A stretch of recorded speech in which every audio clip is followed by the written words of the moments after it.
초록어린이재단에 매달 100만 원을 후원하게 되었습니다. 이 모든 게 구독자, 시청자 여러분 덕분입니다. 구독과 좋아요 감사합니다.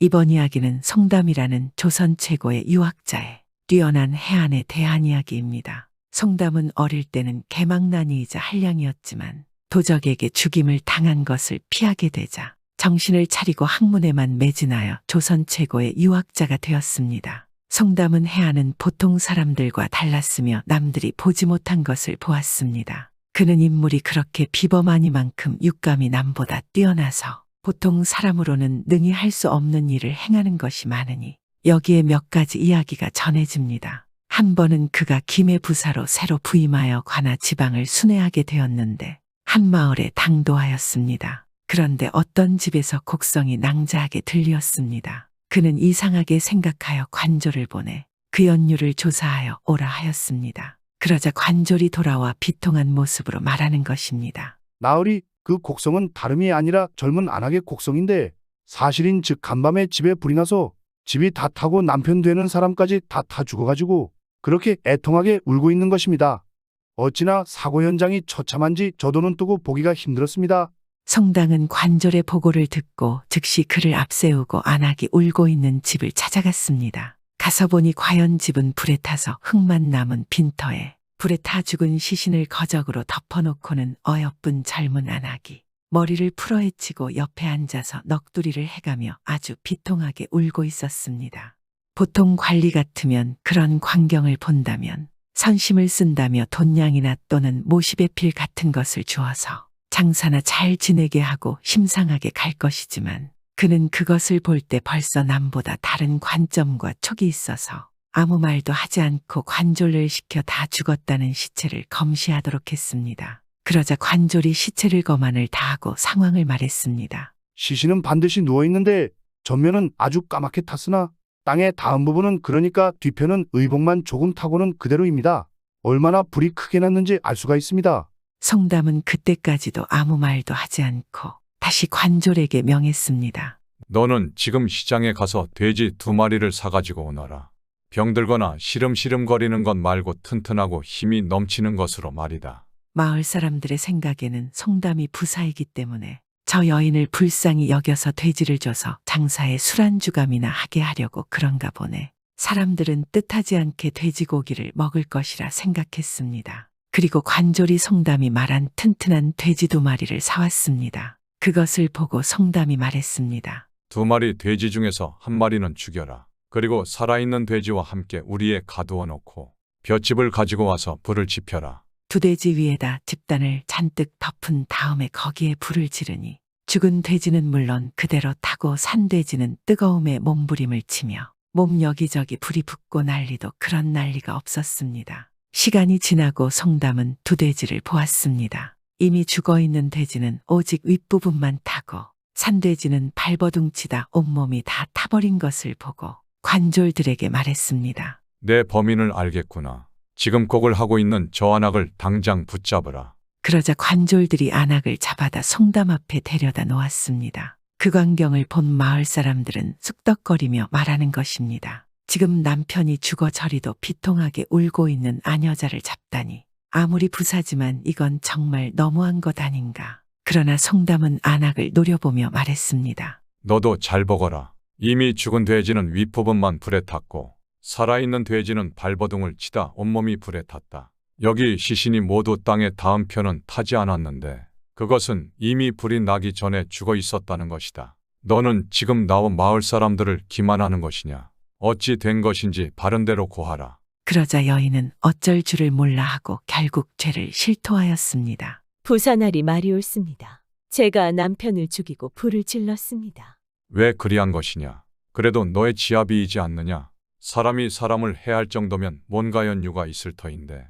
그러자 안악이 울면서 말하는 것입니다. 저는 집안의 형편이 어려워 팔려오듯 시집 온 지 1년도 안 된 새색시입니다. 그런데 서방이란 작자는 저보다 20살이나 많고 성실하지도 않았습니다. 매일 술만 먹고 노름판에 가서 종일 있다가 옵니다. 그래서 노름판에서 빚을 많이 지고 그걸 감당하지 못해서 저를 노름꾼들에게 팔려고 했습니다. 그러면 저는 그놈들을 평생 놀이개로 살아가야 될 것입니다. 그래서 술에 독약을 타고 의식이 없을 때 집에 불을 질렀습니다. 물론 지아비를 해하는 것은 어떠한 것도 용서가 안 되는 줄 알지만 저는 제가 한 짓을 후회하지 않습니다. 그 말을 들은 송담은 뭔가를 생각하고는 관졸들을 시켜서 마을 사람들에게 시신이 된 남편의 행실에 대해 물어보고 오라 시켰습니다. 그리고 얼마 후 관졸들이 와서 말하는 것입니다. 나으리 저한에게 말이 모두 맞습니다. 주사도 심하고 안악들도 희롱하며 매일 도박판에서 살았다고 합니다. 그리고 하루도 빠지지 않고 저한악을 때렸다고 합니다. 말 그대로 살가치가 없는 개망난이었습니다.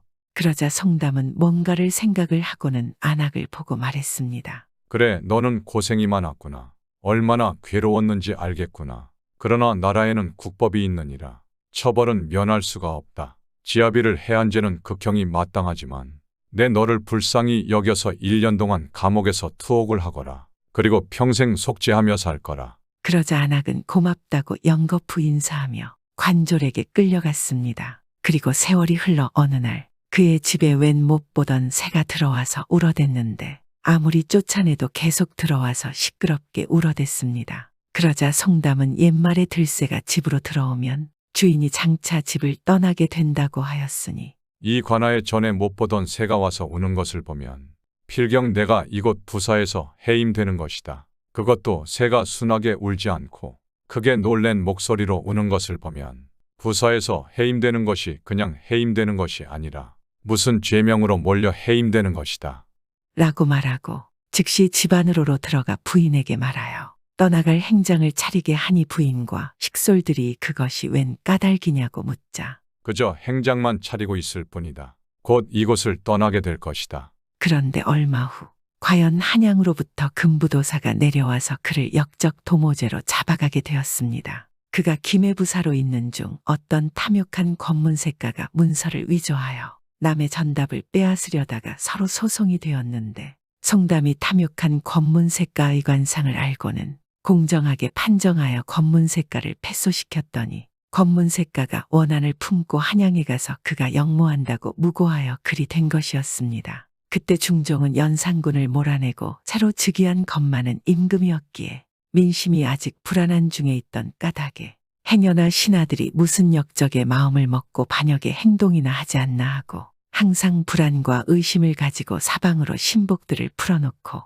전국의 관리들의 행동을 살피던 중에 특히 연산군 시대부터 지방관리로 유력한 사람들을 특별히 감시하던 차에 마침 김해 부사송담이 반역 음모를 한다는 고변이 들리니 중종은 크게 놀라고 그를 어명으로 당장 잡아올려다 친히 국문을 하는데 어찌나 심하게 문초를 하던지 불과 얼마 안 가서 장대한 그의 골절이 다 부러졌습니다. 그러나 그는 원체 애매한 증거에 아무런 고문을 하여도 절대로 불복하고 되려 임금에게 물었습니다. 어떤 자가 이런 고변을 하였습니까? 문초를 당하더라도 어떤 연유며 누가 고했는지는 알아야 하지 않겠습니까? 어차피 무고죄로 여기서 생을 마감할 수도 있습니다. 평생 이 나라의 충심으로 살았습니다. 그 정도는 가르쳐 주실 수 있으시지 않습니까? 그러자 임금도 숨기지 않고 아무개가 그렇게 고변하였다고 하였습니다. 당연히 김해에서 문서를 위조해 가지고 남의 전답을 빼앗으려던 탐욕한 권문세가였습니다. 송담은 그제야 안심하고 전후 사실을 임금께 아뢰는 것입니다. 만일 사실대로 소인이 죄가 밝혀진다면 그때는 어떠한 형벌까지 달래받겠습니다. 그리고 다만 경주의 권문색가가 소인보다도 그자와 부정이 더 심할 터이오니 그놈을 불러다가 하문하신다면 소신이 무죄하는 것을 증명할 수 있을 터입니다. 전하 부디 통촉하여 주시옵소서. 그래서 임금이 다시 권문색가를 데려다 신문한 즉 과연 송담의 말과 부합함으로 중종도 그제야 그가 무고한 것을 알고 석방하는 동시에 권문세가는 도리어 무고죄로 어명을 받게 되었습니다. 송담은 그때부터 다시 벼슬의 뜻을 두지 않고 낙향했습니다. 여러 해 동안 애를 쓰며 나라 일을 하여도 위에서 알아주지 못하고 이런 역경만 당하니 차라리 고향으로 돌아가서 숨어있는 것이 좋겠다. 그는 후에 다시 조정의 부름을 받아 형조참판까지 하였으나 기묘사화가 일어나서 여러 관리들이 간신들에게 애매하게 몰려 형벌을 받게 되고 송담 또한 연좌되어 관직을 빼앗기고 그 후 무술년에 다시 경상부사로 다시 부임하였다가 마지막에는 병조참판까지 하고 나이 70에 돌아가니 나라에서는 이조판서의 증직과 문목이라는 시호를 붙여주었습니다. 이렇게 송담은 조선 최고의 유학자이며 남보다 다른 해안이 탁월했다고 전해지고 있습니다.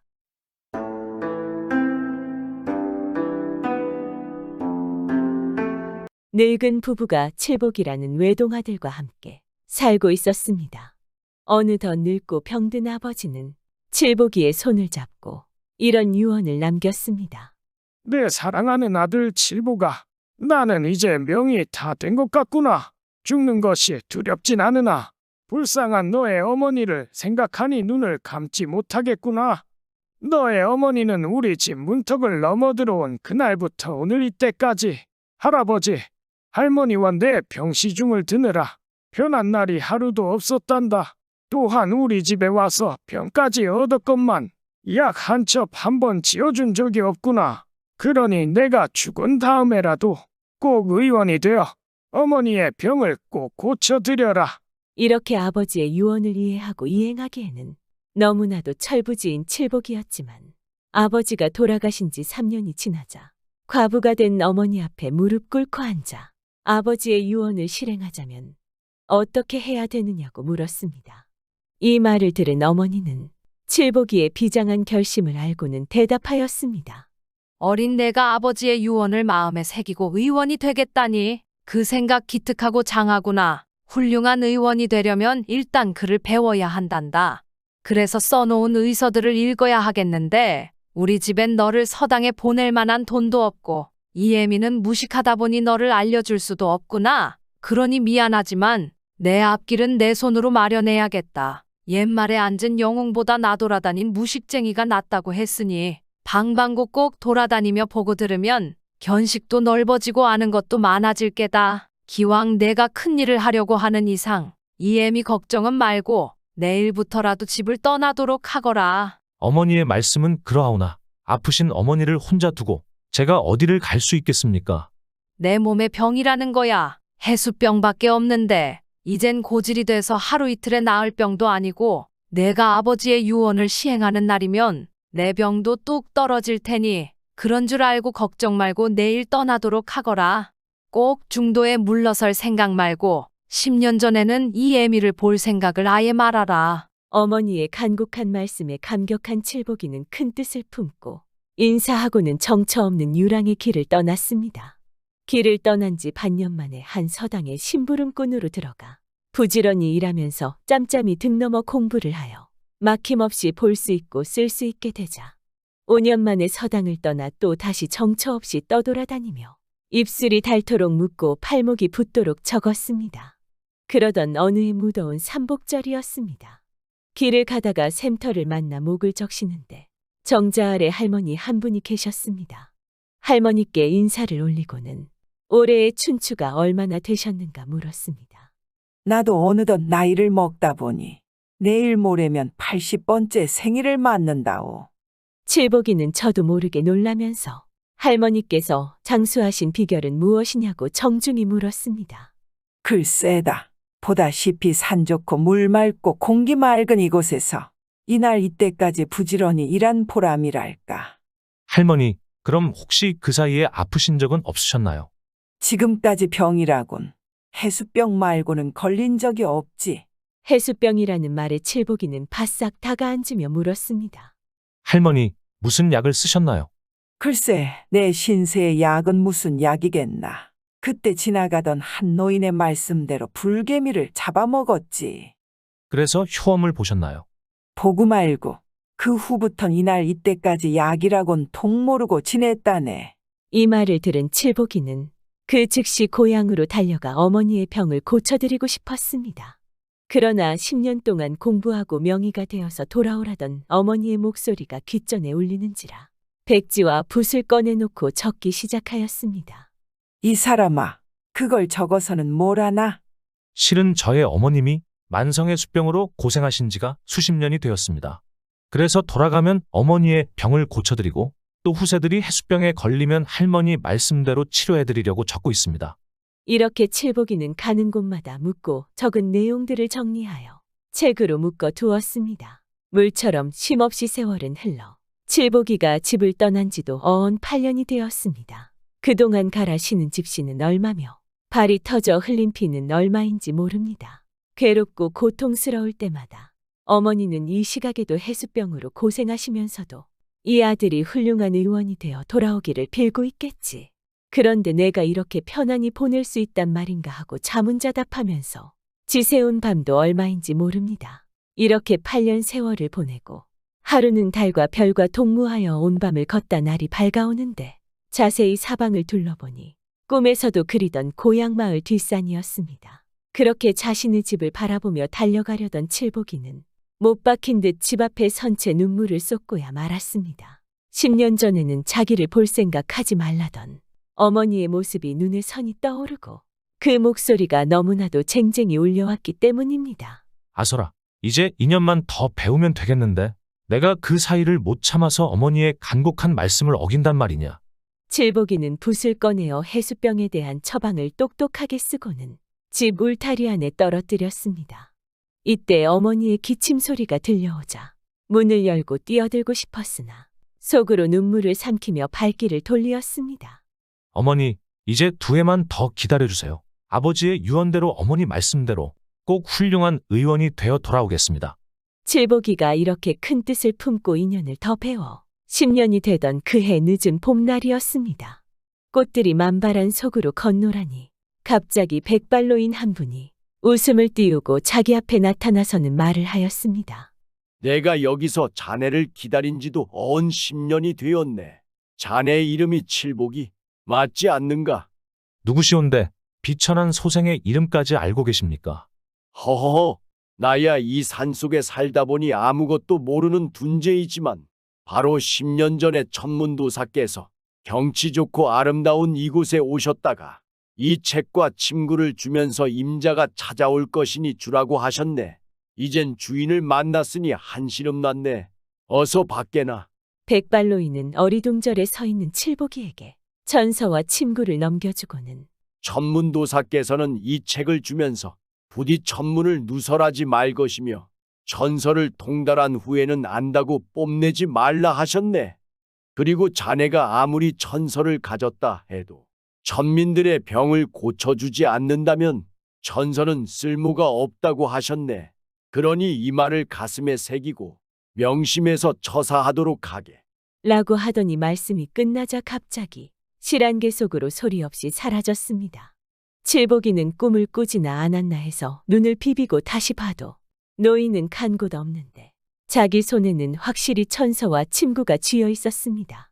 그제서야 아차, 그 노인님이 바로 천문도사였구나 하는 생각이 번개치듯 하는지라 도사님하고 목청껏 부르며 찾아보았으나 허사였습니다. 칠복이는 내가 눈을 편히 뜨고서도 천문도사를 몰라보았지만 후일 도사님의 말씀대로 처사해서 그 은혜에 보답하리라고 생각하며 천서를 읽었습니다. 읽을수록 힘이 나고 읽을수록 앞이 환해졌습니다. 이렇게 10년이 되어 어머니를 찾아간 칠복이는 우선 어머니의 해수병에 대하여 물었습니다.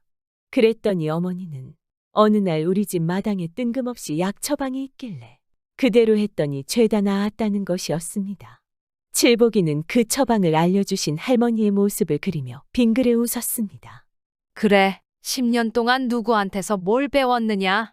훈장님께 글을 배웠고 백성들한테서 의술과 처방을 알았으며 천문도사께 천서와 침구를 얻었습니다.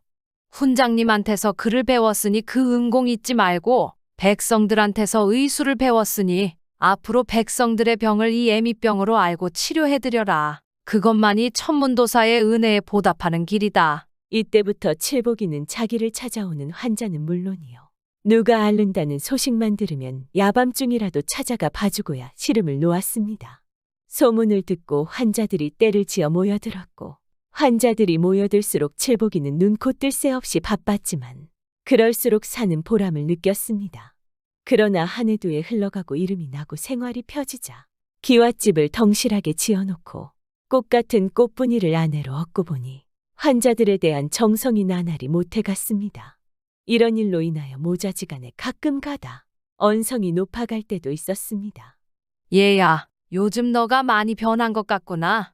어머니가 물으시면 칠복이는 시무룩 웃으며 어머니도 만물이 철따라 변하는데 나라고 변하지 않을 리가 있습니까 하고 스쳐 넘겼으나 자기도 모르게 빈손으로 찾아오는 환자들은 대충 봐주고 밤에 찾아오는 환자를 보면 먼저 이맛살을 찌푸리게 되고 양반들이 돌아갈 때면 쫓아가며 인사하게 됨을 느끼고 있었습니다. 그러다 보니 찾아오는 환자들은 차츰 줄어들기 시작하였습니다. 그러던 어느 날 밤, 방금 잠이 들었는데 선생님 계십니까 하고 누가 불렀습니다. 이 밤중에 자기를 찾아온 것은 급한 환자가 있기 때문이라는 것인데 칠복이는 두세 번이나 불러서야 자리에서 돌아 누우며 누구시오 하고 물었습니다. 저는 윗마을에 살고 있는 청년입니다. 아버님이 병환이 위급하여 선생님을 모셔가려고 달구지까지 가지고 왔습니다. 그 말을 듣고 이맛살을 찌푸리던 칠복이는 코를 번쩍 쳐들더니 문 밖에 대고 소리쳤습니다. 이 미련한 사람 봤나? 달구지까지 가지고 올 바에 아버지를 싣고 왔더라면 시간도 앞당기고 내가 병도 볼 수 있지 않겠나? 나도 몸이 아파 방금 약을 먹고 누워서 있는 중일세. 이렇게 그럴듯한 거짓말을 아무런 가책도 없이 척척 꾸며대었습니다. 선생님, 황소같이 미련한 저도 그것만은 알겠사오나 저희 아버지께서 운신할 수가 없는 딱한 처지여서 체면을 무릅쓰고 이렇게 왔사오니 한 번만 다녀와 주시면 그 은혜 대대손손 두고두고 있지 않겠습니다. 하, 딱 한 사람 다 보겠네. 자네는 아버지가 중요하지만 내가 그곳에 갔다 와서 몸져 누우면 늙으신 우리 어머니와 젊은 아내는 누가 돌보고 숱한 환자들의 병은 또 누가 고쳐주겠나. 그러니 어서 돌아갔다가 날이 밝은 다음에 수레에 다 모시고 오게나. 선생님 제발 사정합니다. 소원이오니 한 번만 다녀와 주십시오. 이렇게 꿇어 앉아 두 손 모아 비옵나이다. 이 딱 한 사람 다 보겠네. 그만큼 말했으면 알아듣고도 남겠는데 남은 잠도 못 자게 성화인가. 냉큼 돌아가게. 이 말을 듣고 화가 난 청년은 칠복이 앞으로 다가서며 으름장을 놓더니 번개같이 달려들어 햇병아리를 채가듯이 칠복이의 목덜미를 덥석 잡더니 단숨에 강을 건너고 산을 넘어 산속 외딴 동굴 안으로 쑥 들어갔습니다. 칠복이가 그제서야 정신을 차려보니 자기 앞에는 늙은 구렁이 한 마리가 꿈틀거리고 있었습니다. 너무나 놀라서 악소리를 지르며 뒷걸음질 쳤습니다. 놀라지 마시오. 이는 우리 아버님이요. 아버지께서 이런 병에 걸리셨기에 모시고 가지를 못했소. 그러니 정신을 바싹 차리고 우리 아버지의 병을 고치도록 하시오. 병을 고치면 털끝 하나 안 다치고 집까지 모셔다 드리겠지만 태만하거나 모르쇠를 대고 고치지 못하는 날이면 이 산중에 귀신이 될 줄 아오. 닷새 동안에 고쳐야 하오. 칠복이는 얼굴에 흐르는 비지땀을 훔치며 사방을 둘러보니 동굴안 같은데 자기 양옆에도 앞에도 장사 같은 젊은이들이 서 있는 것이 없습니다. 영락없이 죽었다고 생각하니 천문도사께 미안한 생각이 났습니다. 실은 소인이 갑자기 오다 보니 천서와 친구를 집에다 두고 와서 어디 있는지 말만 하면 내가 가져오겠소. 저의 방베개 밑에 있습니다. 됐소. 내가 가져올 테니 그동안 담배나 태우시오. 칠복이가 담배 한 대도 못다 태웠는데 어느새 기척 소리가 나더니 천서와 친구를 눈앞에 가져다 놓았습니다. 집에 어머니와 아내에게 말씀드리고 왔으니 집 근심은 안 해도 돼요. 그 소리에 칠복이는 자기 귀를 의심했습니다. 불과 담배 한 대도 피우기 전에 갔다 온 것을 보면 집이 코앞에 있는 것인데 근방에 이런 곳은 처음 보고 또 이 사람들은 뭐라는 사람들인데 자기는 어찌하여 한 번도 본 일이 없을까. 그런데 이런 흉악한 자들에게도 저런 예절과 선량한 마음이 있단 말인가. 이렇게 생각하며 부지런히 천서를 뒤적이고 있는데 천서의 마지막 장에 약 처방이 있었습니다. 이 늙은이는 구렁이 허울을 쓴 병인데 혈육지간에는 사람으로 보이나 다른 사람들의 눈에는 구렁이로 보이는 것이었습니다. 어르신들, 천서에 쓰여 있기를 청도끼 1000개와 큰독 10개의 약수물을 가득 채우고 도끼를 달굴 수 있는 풍구를 10개 만들어야 고칠 수 있습니다. 고칠 수만 있다면 청도끼 1000개는 고사하고 10만 개라도 문제없어. 내가 가서 도끼를 구해올 테니 둘째 너는 큰독 10개를 얻어다 놓고 약수물을 길어다 채워라. 셋째는 돌을 깨다가 벽을 쌓고 통나무를 찍어다 풍구 10개를 만들어라. 이 말이 떨어지기 무섭게 불과 하룻밤 사이에 모든 준비가 끝났습니다. 그 모습을 지켜본 칠복이는 깜짝 놀라며 이 사람들은 일반 사람들이 아님을 알게 되었습니다. 칠복이가 청도끼를 불에 빨갛게 달군 다음 약수물 속에다 담그었다느니 물보라가 치고 김이 자욱하게 서리면서 집안을 뒤엎는데 자기는 마치 구름 타고 신선들 속에서 생활하는 느낌이었습니다. 옆에 서서 말없이 들여다보던 형제가 달려들어 하루 동안의 모든 일을 다 끝마쳤습니다. 칠복이는 10개의 물동 밑에 남은 물을 큰 함지에다 퍼담아 가지고 구렁이 옆에 갖다 놓고 꼬리부터 시작하여 바르기 시작하였습니다. 이틀 만에 꼬리에 비늘이 떨어지면서 발이 나오고 몸뚱이가 나왔습니다. 이를 본 청년은 칠복이 앞에 무릎을 꿇고는 말했습니다. 사정이 피치 못해 부득이 무례하게 대했으니 널리 용서해 주시오. 그리고 피곤하실 텐데 이제 좀 쉬십시오. 아닙니다. 전 괜찮습니다. 그러시다면 이왕지사 오신 김에 우리 집 창고나 보여드리겠습니다. 청년이 명령조로 말하고는 동의도 얻지 않고 앞서가는지라 칠복이는 어쩔 수 없이 따라갔습니다. 첫 창고에 들어서니 금은보화로 가득 찼는데 눈이 부셔서 볼 수가 없었습니다. 수고한 값으로 드릴 테니 마음대로 가져가십시오. 천만의 말씀입니다. 괜찮습니다. 그럼 두 번째 창고 나가서 봅시다. 두 번째 창고문을 여니 20여 명의 사람의 눈을 매달아맸는데 눈이 다 튀어나와 있었습니다. 이놈들은 의술은 좀 알기는 하나 배은망덕한 놈들이라 틀을 차리고 거만하기 짝없는 작자들이요. 눈은 어찌나 높은지 양반나리들밖에 모르더니 죽어서도 본성을 못 고치어 저렇게 눈이 삐져나왔어. 이렇게 말한 뒤 청년은 칠복이를 바라보고는 30번째인 빈 갈구리를 가리키며 말하였습니다. 이 30번째 빈 갈고리는 본래 선생님의 차례였어. 우리 아버지의 병을 못 고치면 눈을 떼어 매달려고 했는데 이제는 필요 없게 됐어. 그 소리에 칠복이는 초풍할 지경으로 놀라며 다리맥이 탁 풀리면서 두 다리가 후두루들 떨리어 폴싹 주저앉을 뻔하였습니다. 이때 둘째가 달려오더니 아버지께서 병이 다 나아 의원을 찾는다고 하였습니다. 두근거리는 가슴을 안고 노인 앞에 다가선 칠복이는 그만 눈물을 잘잘 쏟으며 한 번만 용서해달라고 빌었습니다. 그 노인은 다름 아닌 전서와 침구를 주면서 천민을 위해 정성을 다하라고 간곡히 부탁하던 그 할아버지 천문도사였기 때문입니다. 소생이 지은 죄가 태산 같사오나 한 번만 속죄할 기회를 주옵소서. 그러자 천문도사는 빙그레 웃으며 그래, 잘못을 알면서도 고치지 않는 것이 더욱 큰 죄악이니 일구이언할 필요 없다. 잘 가거라. 대답도 하기 전에 청년이 칠복이를 부축하여 일으켜주며 자, 어서 일어나시오. 선생님의 의술이 고명한 덕에 불효자식인 우리들은 효성을 보이게 되었으니 선생님을 모셔다 드리겠습니다. 제 등에 업히시오. 웬 황송한 말씀을 제 발로 걸어가겠습니다. 하하하, 천만리기를 어떻게 걸어가신다고 그럽니까? 사양 마시고 얼른 업히시오. 칠복이가 업히니 바람 소리가 귀천에서 앵앵하는데 눈 깜짝할 사이에 자기 집 마당에 와서 내렸습니다. 칠복이가 인사하려고 돌아다 보니 청년은 오간데 없었습니다. 그때부터 칠복이는 자만심과 허영심을 버리고 문 밖에서 발소리만 나도 버선발로 달려나가 환자들은 맞았습니다. 그리고는 어려운 사람에게 베풀며 어머니, 아내 꽃분이와 함께 행복하게 살았습니다.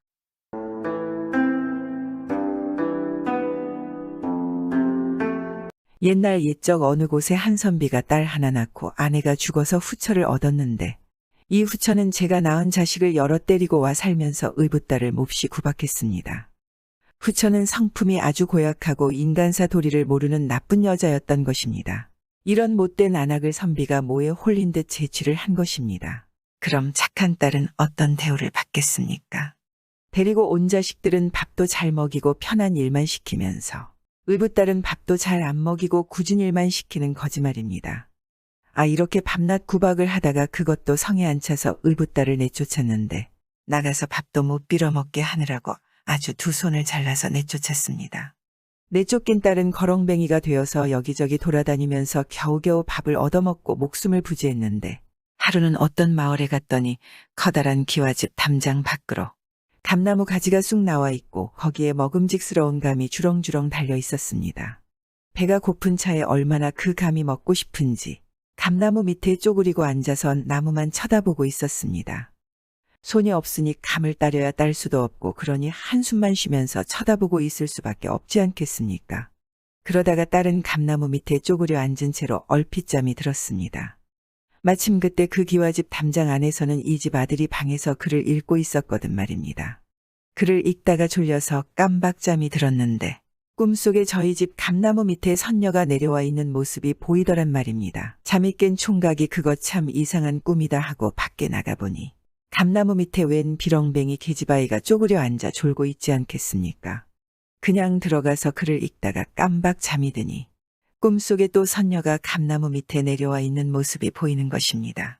잠을 깨어 나가보면 비렁뱅이 계집아이만 있고 또 들어와서 글을 읽다 보면 깜박잠이 들고 꿈속에 선녀가 나타나고 이러는 겁니다. 필경 이 아이가 범상치 않은 아이로구나. 총각이 이렇게 생각하고 비렁뱅이 딸을 깨워서 집으로 데리고 들어왔습니다. 들어와서 깨끗하게 씻기고 새 옷을 입혀놓으니 비록 손이 잘려나갔어도 꿈에 본 선녀 모습과 똑같거든 말입니다. 그래서 기이하게 생각하고 제 집에 두기로 했습니다. 집안 사람들이 알면 되쫓아낼지도 모른다고 생각하고 제 방 병풍 뒤에 숨겨뒀습니다. 아침이면 새순물을 방으로 떠가지고 와서 세수를 시키고 끼니 때가 되면 제 밥을 나누어 먹고 이러면서 말입니다. 집안 사람들이 보니까 전에는 이 총각이 밥상에 음식도 많이 남기고 새순물도 말끔하더니 요새 와서는 밥상에 음식이 하나도 남지 않고 새순물도 더 더러워졌습니다. 필시 무슨 곡절이 있다고 여기고 총각 어머니가 아들방을 뒤져봤습니다. 그랬더니 병풍 뒤에서 웬 계집아이가 나오는 것입니다. 어머니는 깜짝 놀라 아들에게 물었습니다. 이게 어찌 된 일이냐? 이 흉측한 아이를 어찌 내 방에 들였느냐? 꿈에 3번이나 선녀가 나타나서 나가보니 이 아이가 있었습니다. 하도 기이한 일이라 제가 보살피고 있었습니다. 총각 어머니가 가만히 보니 비록 손이 잘렸지만은 인물이 곱고 행동거지가 얌전한지라 따로 방을 마련해서 거처하게 해줬습니다. 몸종을 하나 딸려서 밥도 먹이고 세수도 시켜주고 이렇게 했습니다. 그러다 보니 아이가 나이가 차서 참한 처녀가 됐습니다.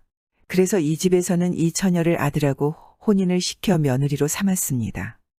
혼인한 지 얼마 안 되어 신랑이 서울로 과거 보러 가게 됐습니다.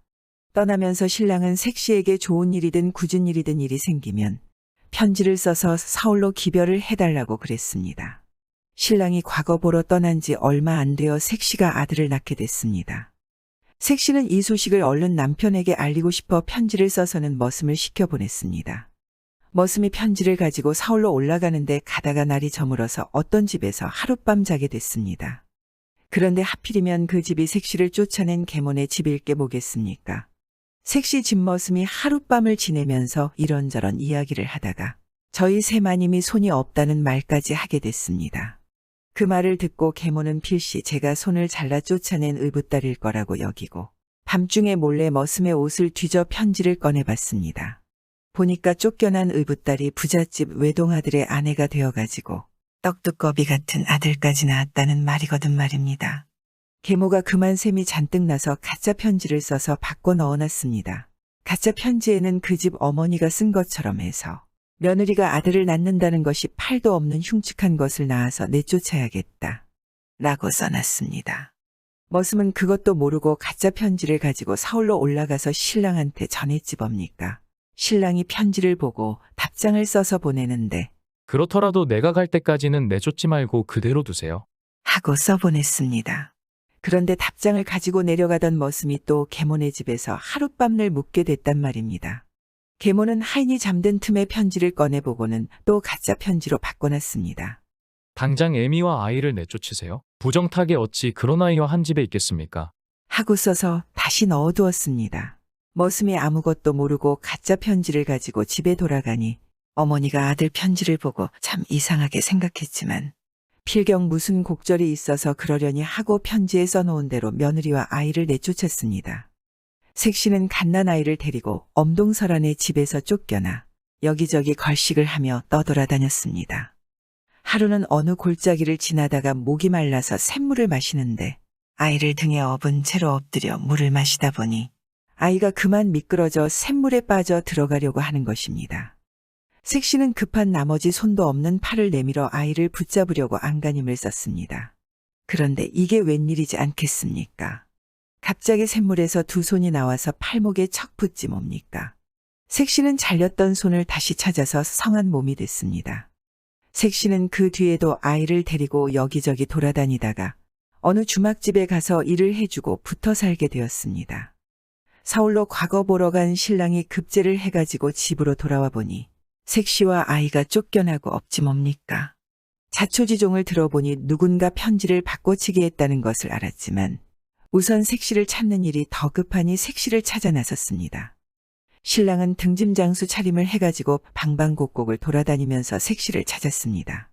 몇 년 동안 찾아다니다가 어느 주막에 들게 되었는데 거기에서 제 색시하고 똑같은 사람을 봤습니다. 그런데 두 손이 성한 사람이라 세상에는 저리도 닮은 사람이 있구나 하고 보고 있었습니다. 색시는 색시대로 제 남편하고 똑같은 사람이 주막에 들었는데 등짐장수 차림이라 세상에는 저리도 닮은 사람이 있구나 하면서 보고 있었습니다. 그때 아이가 제 아버지를 보고는 쪼르르 달려가서 아버지, 우리 아버지? 하고 안기는 것입니다. 아이는 제 아버지 얼굴을 본 적이 없건만 천륜으로 알게 된 것입니다. 그러니까 천륜은 무서운 거지 않겠습니까? 그 남편은 정승판서까지 지내고 사람들에게 칭송받는 사람이 되었습니다. 아내도 남편 못지않게 어려운 사람들을 도우며 오래오래 살았습니다. 자식도 많이 낳아서 모두 높은 벼슬까지 올라 부모들과 마찬가지로 선행을 하며 살았습니다.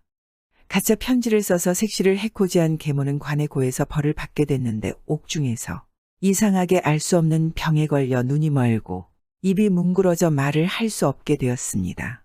이런 지경이지만 죽지도 않고 오래 살아서 평생 감옥에 있었습니다. 사필기정이란 일을 두고 하는 말 아니겠습니까? 요즘에도 자신의 욕심 때문에 남을 해하려는 사람이 있습니다. 그런 사람들은 눈도 멀고 입도 닫게 될 수 있습니다. 꼭 명심하세요.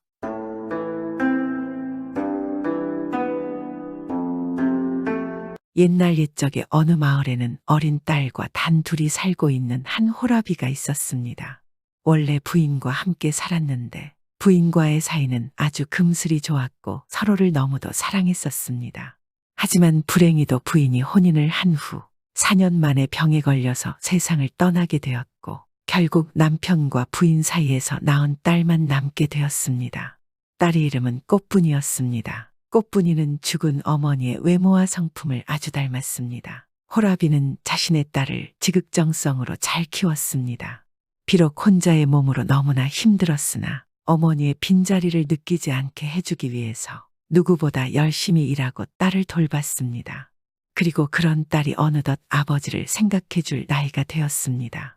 슬슬 혼기가 가까워진 것입니다. 꽃분이는 자신의 나이가 찰수록 걱정이 컸습니다. 만일 자신이 혼인을 하고 집을 나가게 되면 아버지는 어떻게 혼자서 사실까 걱정이 되었던 것입니다. 어쩌지 아버지께서 나 하나만 바라보며 사셨는데 이제 내가 혼인을 하고 집을 나가버리면 아버지는 점차 늙어서 혼자 사시기도 힘들어지실 텐데 돌봐줄 사람도 없고 어찌해야 할까. 그래 아무래도 안 되겠어. 아버지께 새 부인을 얻어드려야겠어. 생각 끝에 효심이 깊은 꽃분이는 아버지가 새 장가를 드실 수 있도록 몰래 주변에 적당한 사람들을 찾아보았습니다. 이 마을 저 마을 틈나는 대로 돌아보던 꽃분이는 마침 이웃 마을에 홀로 딸과 함께 사시는 아주머니가 있다는 사실을 알았습니다.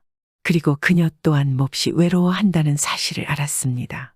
꽃분이는 그녀에게 대뜸 찾아가서는 자신의 아버지와 재혼을 해달라고 이야기를 하였습니다. 갑작스러운 효녀 꽃분이의 말에 이 여인은 무척 당황하였으나 외로운 처지였기에 한번 꽃분이 아버지를 보겠다고 하였습니다. 아버지는 나이는 많았지만 용모가 아주 준수하고 훤칠한 사람이었습니다. 아버지를 만나본 이 여인은 한눈에 외모에 반해버렸고 그렇게 해서 아버지는 새 장가를 들게 되었습니다. 그리고 두 집안이 합쳐져서 새로운 가정을 꾸리게 되었습니다.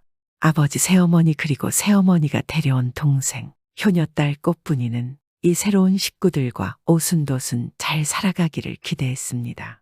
처음에는 별 문제가 없었습니다. 그런데 시간이 지나면서 새로 들어온 이 여인 즉 새어머니는 자신이 데리고 들어온 딸만을 사랑하고 아버지에게 효성지극한 효녀 꽃분이에게는 점차 모질게 굴기 시작했습니다. 온갖 힘든 일은 첫째라는 이유로 꽃분이에게 다 시켰고 자신이 데려온 딸에게는 아무런 일도 시키지 않았습니다. 그리고 부려먹음과 괴롭힘은 날이 갈수록 심해졌습니다. 꽃분이는 너무나 괴로웠지만 묵묵히 참아나갔습니다. 자신이 혼인을 한 뒤에는 아버지가 새어머니와 살아야 하는데 자신이 괜히 안 좋은 이야기를 하면 두 사람의 사이가 나빠질까봐 두려웠기 때문입니다. 그런데 그러던 어느 해 새 가정을 꾸린 지 얼마 되지 않아서 이 아버지가 그만 병을 얻어서 병석에 누워버리고 말았습니다. 효성이 지극한 꽃분이는 아버지 곁에서 정성으로 간호를 하였습니다. 새어머니는 꽃분이의 이런 모습에 시기 질투심이 생겨났습니다. 새 남편을 너무나 사랑했는데 사랑을 온통 딸에게 빼앗기고 있다는 생각이 들었기 때문입니다. 그때부터는 꽃분이의 모든 행동이 다 마음에 들지 않았습니다. 그렇게 안 좋은 마음이 쌓이고 쌓이자 결국 이 새어머니는 꽃분이를 해쳐야겠다는 마음까지 생겼습니다. 그래서 하루는 아주 단단히 마음을 먹고 꽃분이에게 말했습니다. 얘야, 내가 의원들에게 알아보았는데 말이다. 아버지 병은 눈 속에서 자라난 죽순을 먹어야 낫는다는구나. 너의 효성이 지극히 뛰어나니 하늘이 너에게 죽순을 내려주시지 않겠느냐. 어서 나가서 죽순을 한번 구해보거라. 정말인가요? 그럼 구하러 가야죠. 제가 반드시 죽순을 구해오겠습니다. 꽃분이는 새어머니의 말을 찰석같이 믿고 죽순을 구하러 밖으로 나갔습니다. 살이 찢어질 듯한 차가운 바람이 부는 한겨울 추위 속에서도 꽃분이는 눈 속을 헤집고 다니며 죽순을 찾았습니다. 하지만 얼어붙은 땅에서 죽순을 찾는 것은 애당초 불가능한 일이었습니다. 아무리 찾아도 죽순은커녕 풀 한 폭이 보이지 않았습니다. 이럴 수가 내 효성이 부족한 것인가? 어찌 죽순이 보이지 않는 것이지? 아니야. 포기하면 안 돼. 아버지를 살리기 위해 반드시 죽순을 찾아갈 거야. 꽃분이는 지극한 효성으로 반드시 아버지를 살려야 한다는 한 가지 마음으로 백방으로 죽순을 찾아 헤매고 다녔습니다. 하지만 건장한 사내라도 쓰러질 추위였습니다. 효성으로 추위를 이겨내기에는 꽃분이의 몸은 너무나 몸이 쇠약했습니다. 결국 죽순을 찾던 꽃분이는 지치고 너무 추워서 그만 쓰러져 정신을 잃고 말았습니다. 그런데 그때였습니다. 참으로 가여운지고 어찌 이 추운 겨울에 죽순을 찾아다닌다는 말이냐? 웬 백발 노인이 나타나 그런 꽃분이의 머리에 손을 얹었습니다. 그러자 밝은 기운이 이 효녀딸의 몸을 감쌌고 곧 꽃분이는 정신을 차렸습니다. 아니, 이게 어찌 누구세요? 꽃분이가 일어나서 백발 노인을 바라보자 노인은 웃으며 말했습니다. 나는 이 산의 산신령이니라. 너의 효성에 감동을 해서 내 너를 구해주고 너에게 죽순이 있는 곳을 알려주려고 왔느니라. 네, 그것이 정말인가요? 알려주세요. 부디 아버지를 살릴 수 있게 저를 좀 도와주세요. 그러마 저기 보이는 뒷산 큰 바위 밑에 가면 죽순이 있을 것이니라. 어서 가져가서 아버지에게 드리거라. 백발 노인은 말을 남기고는 호련히 사라졌습니다. 이럴 수가 산신령을 만나다니. 산신령께서 나를 도와주시다니 다행이야. 정말 다행이야. 이제 아버지의 병을 치료할 수 있을 거야. 꽃분이는 너무나 기뻤습니다. 어쩐지 몸에는 기운이 넘치는 듯하였습니다. 그렇게 꽃분이는 자리를 털고 일어나서는 백발 노인이 말한 뒷산 큰 바위 밑으로 갔습니다. 세상에 이럴 수가, 정말 죽순이잖아. 큰 바위 밑 눈을 파보니 안에 정말 죽순이 있었습니다. 꽃분이는 반갑고도 고마운 마음으로 죽순을 캐가지고 집으로 돌아갔습니다. 한편 집에서는 이 새어머니가 병석에 누워있는 남편을 돌보며 속으로 생각을 하였습니다. 이염동설 안에 죽순이 있을 리가 있나? 그렇게 계속 죽순을 찾아가 돌아다니다가 결국 얼어 죽겠지. 이제 당신은 온전히 내 것이에요. 제가 앞으로 잘 돌봐드릴게요. 그렇게 음흉하게 웃던 새어머니의 귀에 갑자기 듣기 싫은 소리가 들려왔습니다. 그것은 바로 꽃분이의 목소리였습니다. 어머니 보세요. 죽순이에요. 죽순을 구해왔어요. 그 소리에 깜짝 놀란 새어머니는 밖으로 나가 보았습니다. 뭐라고 죽순을 구했다고? 이염동설 안에 죽순이 있다고? 네, 죽순이 있었어요. 뒷산 큰 바위 밑에요. 거기는 사람들이 잘 가지 않은 곳이라 찾을 수도 없는 곳이었는데 어서 아버지를 치료해야 해요. 꽃분이는 죽순을 들고 바로 부엌으로 달려갔습니다. 그러자 이 새어머니는 생각했습니다. 이럴 수가 안 되겠구나. 내 이렇게까지는 안 하려 했건만 어쩔 수 없는 것이구나. 새어머니는 그대로 방으로 들어가서 바느질을 하며 사용하던 가위를 들고 부엌으로 들어갔습니다. 꽃분이를 해치고 죽순을 빼앗아 자신의 딸에게 주어서 공을 빼앗으려는 속셈이었습니다. 결국 이 효녀 꽃분이는 안타깝게도 새어머니의 손에 의해 세상을 떠나고 말았습니다. 한편 새어머니는 효녀딸의 시신을 죽순이 있었던 뒷산의 큰 바위 밑에다가 숨겨놓았고 그 손에서 죽순을 빼앗아 자신의 친딸에게 주었습니다. 그리고 아버지는 죽순을 먹고 병석에서 일어날 수 있었습니다. 이럴 수가, 내가 얼마나 정신을 잃고 있었던 게요. 세상에 일어나셨군요.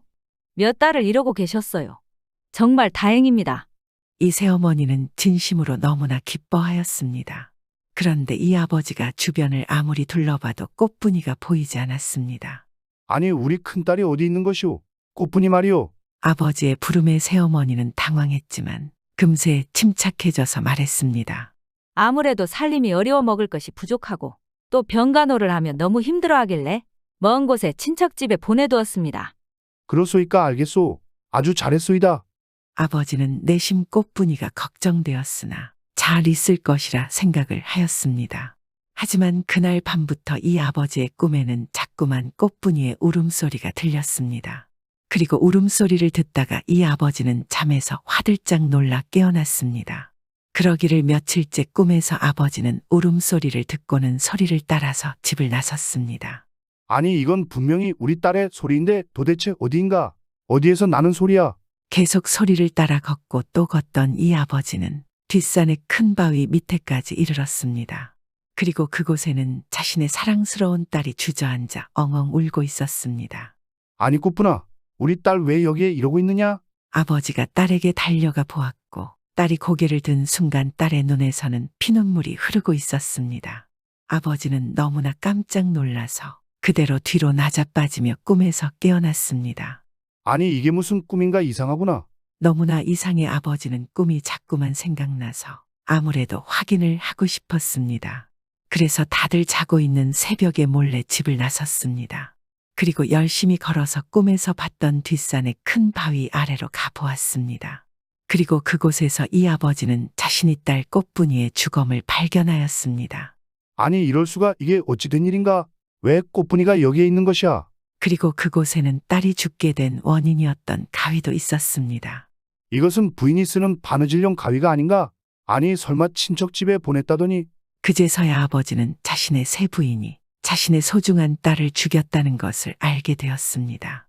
너무나 충격에 빠진 이 아버지는 그대로 집으로 돌아와서 새 부인을 추궁하였고 결국 자백을 받아내었습니다.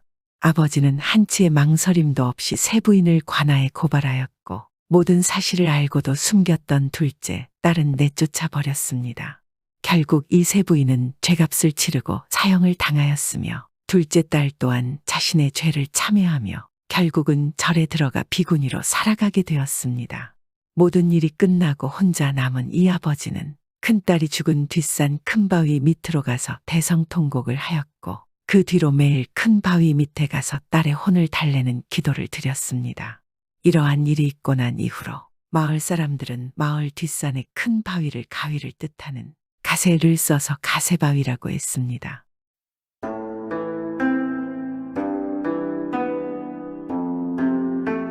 옛날 옛적 한 깊은 시골 마을에 칠복이와 석삼이 두 청년이 살고 있었습니다.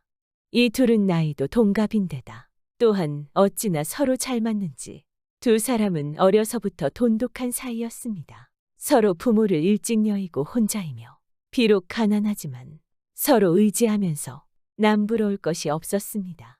해가 뜨면 함께 마을을 나서 나무를 하고 배고프면 함께 새참을 들고 해가 저물면 함께 집에 돌아오곤 하였습니다. 이렇게 두 사람이 서로 함께여서 서로 의지되며 좋았지만 한 가지 공통적인 문제가 있었습니다. 바로 둘 다 혼기가 가득 차도록 장가에 들지 못한 것이었습니다. 마을에는 비슷한 나이의 처자가 없었을 뿐만 아니라 다른 마을에서 신부감을 구하려 해도 아무도 깊은 시골까지 따라와 살려 하지 않았던 것이었습니다. 그렇게 두 사람은 혼기가 한참이 넘도록 아내를 맞이하지 못하고 외롭게 지낼 수밖에 없었습니다. 같은 처지인 사람끼리 서로 가엾게 여긴다는 말이 있지 않겠습니까? 한쪽 가슴이 허전하긴 하지만 그럴수록 두 사람의 우정은 단단해져만 갔습니다. 석삼아, 이 나이 먹도록 장가도 못 가니 의지할 사람이라곤 너밖에 없구나. 우리가 비록 가정을 꾸리진 못하였으나 서로를 가족으로 여기며 살아가도록 하자. 내 곁에 너가 있어서 너무 고맙다, 친구야. 그래 칠보가, 나 또한 너와 같은 마음이야. 우리 이 마음 서로 변치 말고 의지하면서 살아가자꾸나. 그러던 어느 날 한 번은 두 사람이 약초를 내다 팔기로 하였는데 칠보기가 심한 몸살에 걸리는 바람에 석삼이가 혼자 가게 되었습니다. 그렇게 칠보기가 미안해하며 집에서 석삼이를 기다리는데 한참이 지나도록 석삼이는 돌아올 생각을 하지 않았습니다. 이쯤이면 벌써 돌아오고도 남을 참인데 왜 안 오는 거지? 무슨 일이 있는 것일까? 해가 다 떨어지도록 감감무소식이니 칠보기는 슬슬 석삼이가 걱정되기 시작하였습니다. 그러다 끝내 해가 산 너머로 넘어가자 칠보기는 그에게 필시 무슨 일이 있음을 알아차리고 석삼이를 찾아 나서기로 마음먹었습니다. 그런데 그때 마침 문 밖에서 석삼이의 목소리가 들려오는 것이었습니다. 칠보가, 자네 안에 있는가? 나 석삼일세. 반가운 목소리에 칠보기는 버선발로 나가 석삼이를 맞이했습니다. 어찌 이제 오는 것인가? 내가 얼마나 자네를 걱정했는데 그래도 이렇게 돌아와 주니 고맙네. 하면서 석삼이를 바라본 칠보기는 깜짝 놀랐습니다. 돌아온 석삼이가 혼자가 아니었기 때문이었습니다. 그의 옆에는 웬 아름다운 여인이 서 있었습니다. 석삼아, 옆에 계신 어여쁜 여인은 누구신가? 처음 보는 처자인 것 같은데 내 눈이 이상한 게 아니지. 석삼이는 칠보기의 말에 대답하지 않고 잠시 미소를 짓더니 칠보기에게 자초지종을 설명하기 시작하였습니다. 시장에서 한참 약초를 파는데 이 사람이 내 앞에 와서 쓰러지지 뭔가. 이에 깜짝 놀라 내 집으로 데려가 간호해 주었지. 그렇게 한참 뒤에 눈을 뜨기에 사연을 물으니 집이 망해 길을 떠도는 처지라 하더군. 아픈 사람을 내쫓을 수도 없는 노릇이라 며칠 더 쉬고 가라고 하지 않았겠나. 그런데 감사하다면서 나를 서방님으로 모신다고 하지 않겠나. 이리 어여쁜 여인이 시집을 온다니 내가 거절할 이유가 없지 않겠나. 그래서 흔쾌히 그리하겠다 하고는 너에게 제일 처음 인사시키고 싶어. 이렇게 함께 온 것이라네. 칠보기는 놀라 아무 말도 하지 못하였습니다. 그제서야 정신을 차리고 여인을 자세히 보니 험한 생활을 했다곤 믿기지 않을 만큼 고운 피부에 사슴과도 같은 눈망울을 한 것이 선녀가 따로 없었습니다. 미인을 부인으로 맞이하게 된 석삼이는 입이 귀에 걸릴 듯 웃으며 한참이나 부인 꽃분이를 자랑하였습니다. 칠보기는 제일처럼 기뻐하며 석삼이를 축하해 주었지만 속으로는 마냥 축하해 줄 만한 기분이 들지 않았습니다. 무언가 모를 씁쓸한 마음이 차올랐던 것이었습니다. 아무리 친한 친구라도 자신은 혼자니 어찌 씁쓸한 마음이 없겠습니까? 얼마 후 석삼이는 꽃분이와 혼례를 치렀고 두 사람은 행복한 나날을 보냈습니다. 그렇게 1년 뒤에 석삼이는 꼭 닮은 떡두꺼비 같은 아들까지 낳게 되었습니다. 자식은 고사하고 장가를 갈 수 있을 것이라 상상도 하지 못했던 석삼이는 세상을 다 가진 듯 행복했습니다. 하지만 이를 지켜보는 칠보기의 심정은 그러지 못했습니다. 석삼이가 행복하면 행복할수록 깊은 곳에서는 질투하는 마음이 내내 끓었습니다. 속이 끓는다 끓어. 내가 만일 그때 몸살에 걸리지 않았더라면 내가 약을 팔러 갔을 텐데 그러면 저 여인과 아이는 내 품에 안겨 있었겠지. 참 세상도 무심하시지. 나를 도와주시지 않는구나. 칠보기와 석삼이는 겉보기엔 여전히 좋은 친구로 보였지만 그렇게 칠보기의 마음은 나날이 석삼이에게서 멀어져만 갔습니다. 칠보기는 석삼이의 부인인 꽃분이를 만날 때마다 아름다운 얼굴을 몰래 훔쳐보곤 하였습니다. 또한 꽃분이 곁에만 가면 항상 좋은 냄새가 나는 것이었습니다. 그렇게 세월은 흘러 10년이 지난 어느 날 밤이었습니다. 그날도 칠보기는 하루를 마치고 외로운 잠자리에 들려 하고 있었습니다. 그런데 갑자기 누군가 그의 방문을 조용히 두드리는 소리가 들려왔습니다. 늦은 밤에 누가 찾아왔나 싶어 칠보기는 조심스레 문을 열어보았습니다. 그리고 밖에 선 사람을 보자 그는 놀라지 않을 수 없었습니다. 칠보기를 찾아온 사람은 바로 석삼이 부인 꽃분이었던 것이었습니다. 아니, 여기까지 웬일이시오? 이 밤중에 무슨 일로 찾아온 것이오? 이 말에 꽃분이는 말없이 칠보기의 눈을 가만히 바라보더니 갑자기 칠보기의 품에 와락 안겨버리는 것이었습니다. 이게 뭐하는 짓이오? 당신은 나의 친구 부인이란 말이오. 이러시면 안 돼요. 죄송합니다만 일이 밤늦게까지 칠복 도련님 생각에 잠이 오질 않아 일이 찾아오게 되었습니다. 제 마음을 한 번만 헤아려 주세요. 저도 쉽게 찾아온 것이 아니에요. 열길 물속은 알아도 한길 사람 속은 모른다 했던가요. 꽃분이의 마음은 이전과는 달라져 버린 것이었습니다. 처음엔 오갈 데 없는 자신을 도와준 석삼이의 자상함에 반해 혼인을 하였으나 막상 시집을 오고 보니 석삼이는 무뚝뚝한 성격의 일밖에 모르는 남자였습니다. 서방님의 무심함에 그녀의 마음은 점점 식어갔고 그러니 점점 칠복이가 눈에 들어오기 시작했습니다. 칠복이는 석삼이와 달리 항상 살갑게 자신을 대해주는 데다 가끔 심상치 않는 눈빛으로 자신을 훔쳐보는 것이 필히 자신에게 마음이 있다고 생각이 든 것이었습니다. 그러다 마침 석삼이와 다툰 오늘 밤 홧김에 칠복이의 집을 찾아온 것이었습니다. 눈빛만 봐도 서로의 마음을 확인할 수 있지 않겠습니까? 이렇게 칠복이와 꽃분이는 서로의 마음이 틀림이 없다는 것을 알게 되었습니다. 그렇게 마음을 확인한 두 사람은 오랫동안 서로를 그리워한 것처럼 정다운 하룻밤을 보냈습니다. 이후 둘은 계속해서 몰래 정을 나누는 사이가 되었습니다. 심지어 꽃분이는 석삼이가 집을 비우는 날이면 칠복이를 안방에 부르기까지 하였습니다. 하지만 과연 이 행복이 언제까지 갈 수 있겠습니까? 칠복이가 몰래 석상이의 안방에 들어온 날 그만 두 사람의 은밀한 관계는 들켜버리고 말았습니다.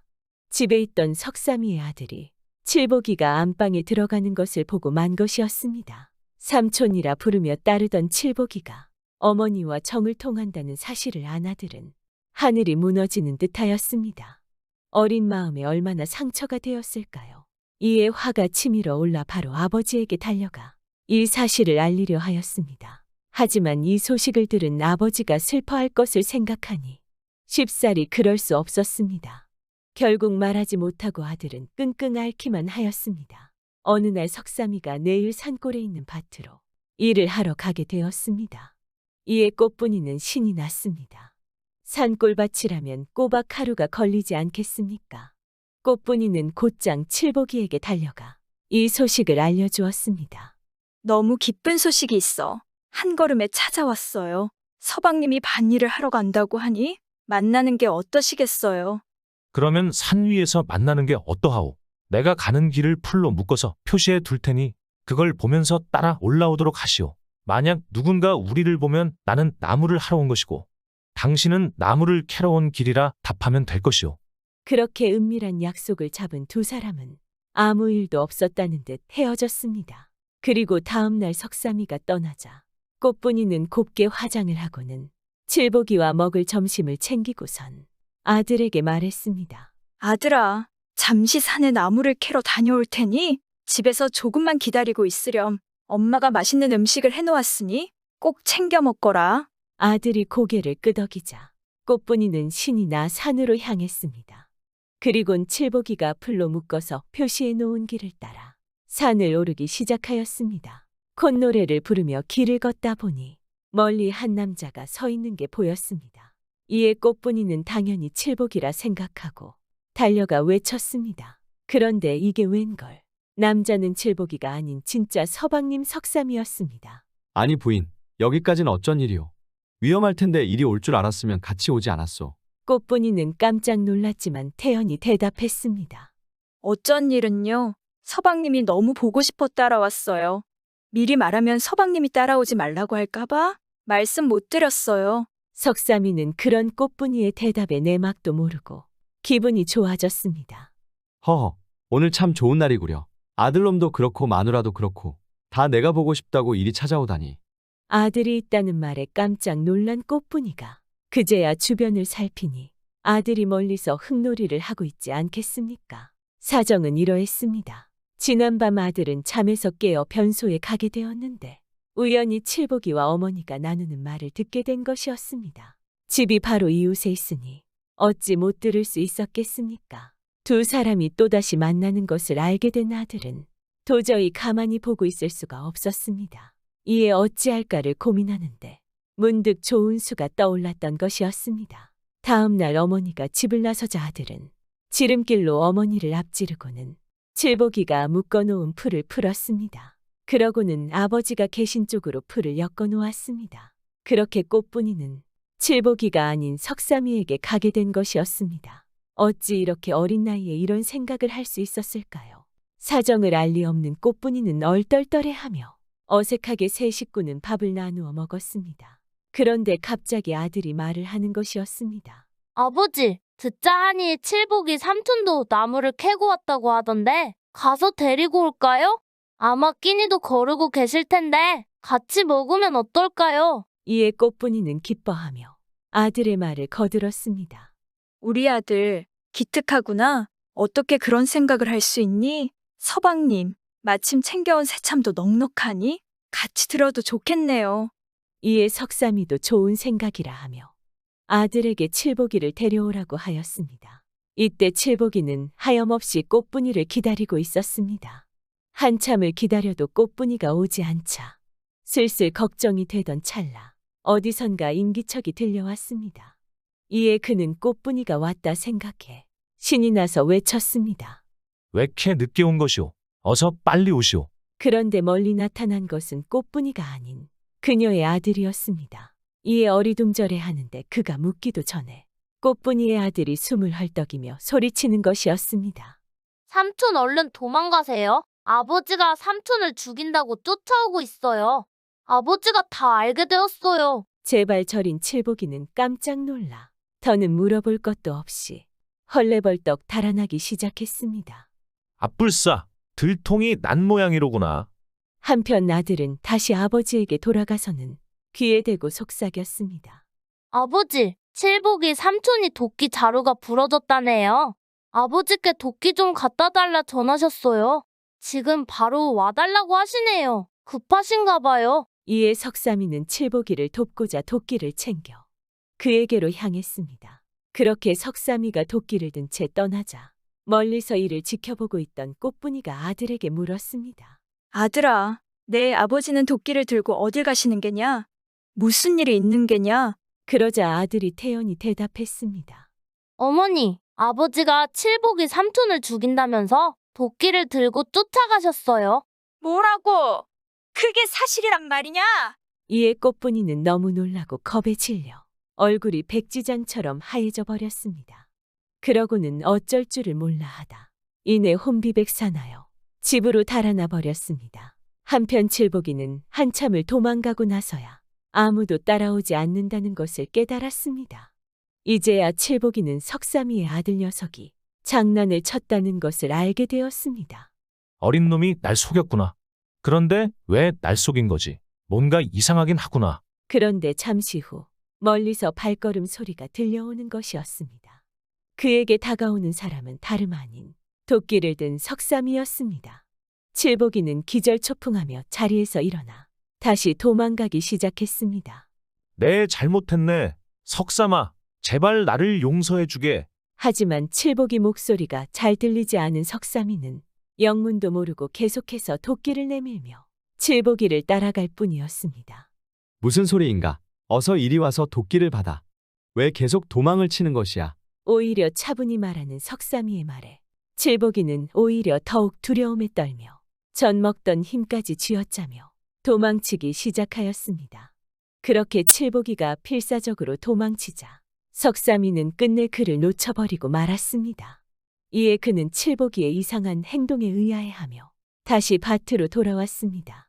그런데 아들이 다시 석삼이에게 뛰어와 이렇게 말하는 것이었습니다. 아버지 큰일 났어요. 집에 불이 났어요. 어머니가 먼저 가 있을 테니 저보고 아버지를 모셔오라 하셨어요.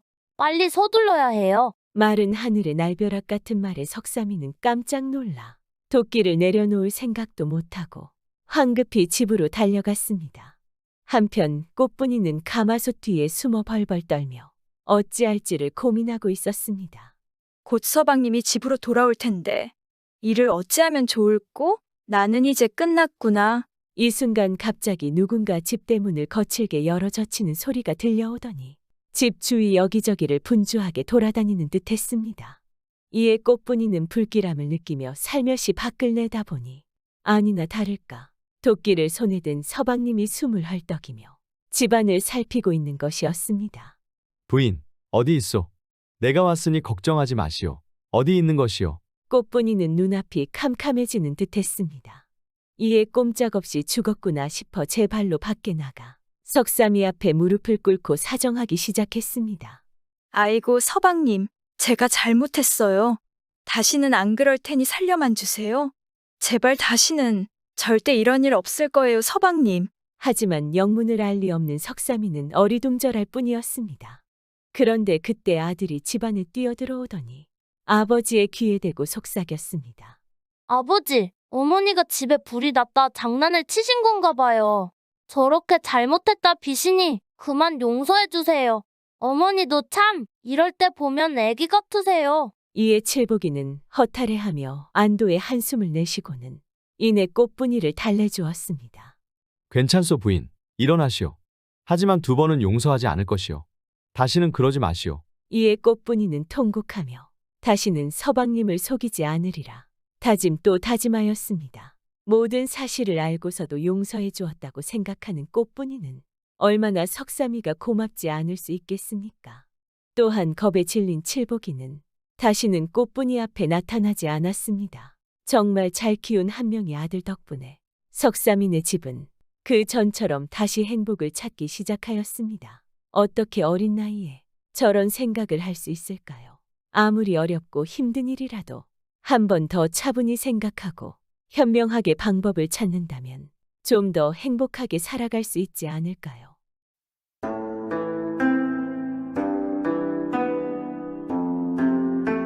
옛날 옛적에 어떤 머슴이 살았습니다.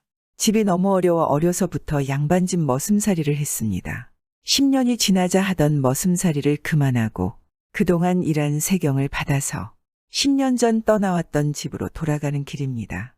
10년을 열심히 일해서 모은 세경이 꽤 많지 않겠습니까? 그걸 전대에다 넣어서 허리에 차고 가는 판인데 가다가 날이 저물어 길가 주막에 들었습니다.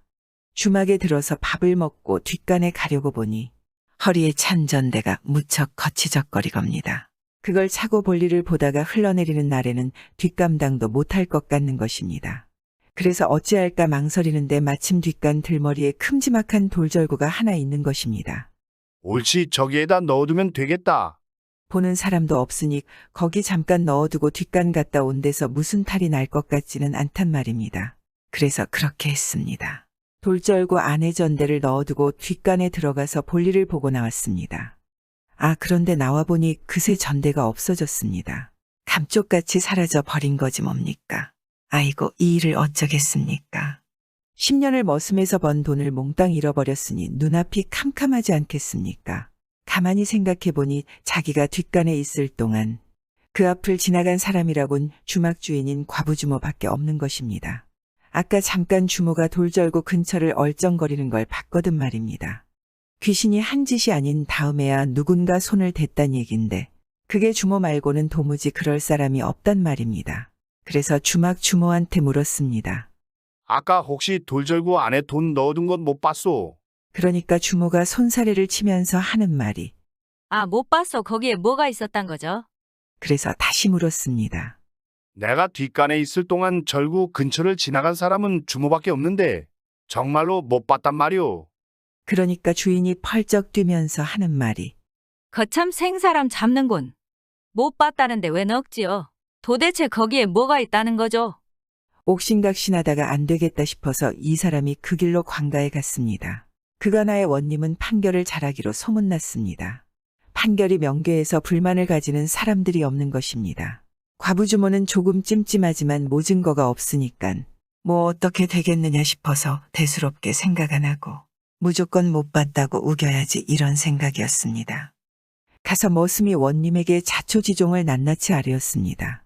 일이 이만저만하여 머슴에서 번 돈을 몽땅 잃어버렸습니다. 부디 찾아주십시오. 원님이 말을 듣더니 포조를 시켜서 주막 주인을 데려오라 이르는 것입니다. 주막 주인이 오니까 하나하나 케어묻지 않겠습니까? 이 사람이 당신네 주막에서 돈을 잃어버렸다는데 정말 모르는가? 예, 모릅니다. 정말 보지도 못했습니다. 이 사람이 그냥 생사람을 잡는 것이에요.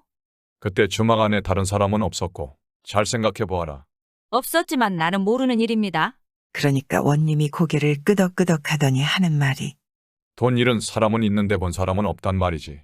그렇다면 도둑은 돌절구가 틀림없군. 이러거든 말입니다. 예. 그게 무슨 말씀입니까? 돌절구가 도둑이라니요. 그렇지 않으면 저 사람이 돈을 돌절구에 넣어두고 볼일 보는 사이에 돈이 없어졌다는데 그때 주막 안에는 주인 말고 다른 사람은 아무도 없었다면서. 그건 그렇습니다만. 그렇다고 돌절구가 도둑이라니요.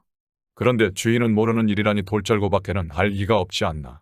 귀신이 한 짓이 아니라면 돌절구 소행이 틀림없지. 안 그런가? 예. 듣고 보니 과연 그렇습니다요. 주인이야 속으로 우습긴 하지만은 잘 되었다 싶거든 말입니다.